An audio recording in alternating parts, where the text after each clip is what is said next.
Assalamualaikum warahmatullahi wabarakatuh. Zakat merupakan rukun Islam. Kita wajib melaksanakan ibadat zakat ini yang merupakan satu kefarduan yang telah ditetapkan oleh Allah Subhanahu wa taala. Pada bahasa, zakat bermaksud subur dan berkembang. Pada syarak, zakat bermaksud mengeluarkan harta tertentu dengan syarat-syarat tertentu kepada asnaf ataupun kumpulan yang tertentu. Sebenarnya zakat ini berkaitan dengan harta. Ia mampu untuk menyuburkan dan menyucikan harta kita. Allah Subhanahu wa taala berfirman dalam surah At-Taubah, "Khudh min amwalihim shadaqatan tutahhiruhum wa tuzakkihim biha." Ambillah daripada harta mereka, khudh min amwalihim shadaqatan, sebagai suatu sedekah, tutahhiruhum, yang boleh membersihkan mereka, wa yuzakkihim biha, dan juga menyucikan mereka. Bagaimana zakat boleh menyuburkan harta? Kalau ikut logik kita, ada duit sebanyak 20,000, kena keluarkan 2.5%, maknanya duit kita akan berkurang. Bagaimana kita boleh kata berkurang itu sebagai kesuburan? Begini, sekiranya kita cukup nisab, cukup syarat haul, sekiranya kita mengeluarkan zakat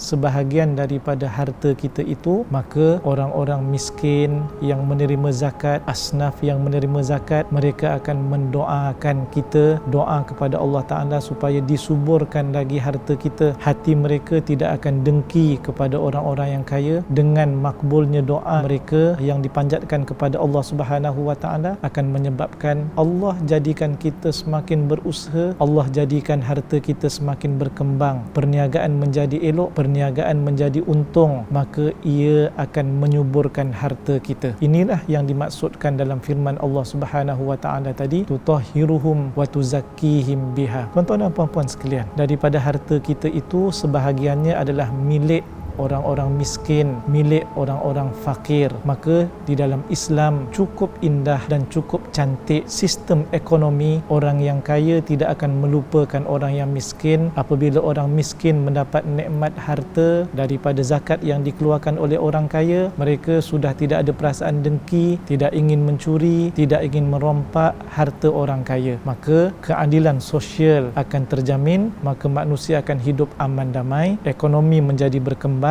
jenayah berkurang. Yang pentingnya adalah kita mengetahui berkaitan dengan harta kita itu, lebih-lebih lagi berkaitan dengan pendapatan dan gaji kita, itu telah difatwakan perlu untuk dikeluarkan zakat. Cari lembaga zakat Selangor, mudah saja, dalam laman web, kita boleh layari di handphone kita, bahkan kalkulator dan kiraan zakat harta kita pun sudah disediakan. Dan pada hari ini, semudah kita gunakan akaun kita, transfer duit dengan niat untuk membayar zakat, termasuk juga zakat fitrah. Ini dapat memudahkan pihak pengurusan lembaga zakat Selangor untuk mengagihkan kepada asnaf yang telah ditentukan oleh Allah sebagaimana ayat 60 daripada surah At-Taubah. Yang penting adalah kalau kita berniaga, ada sebahagian keuntungan itu untuk asnaf yang merupakan asnaf-asnaf zakat. Daripada pendapatan yang kita dapat, gaji, begitu juga dengan apa-apa sahaja harta yang masuk daripada keuntungan perniagaan ataupun dapat secara percuma, sebagai contoh harta pusaka, duit yang banyak, itu juga perlu dizakatkan.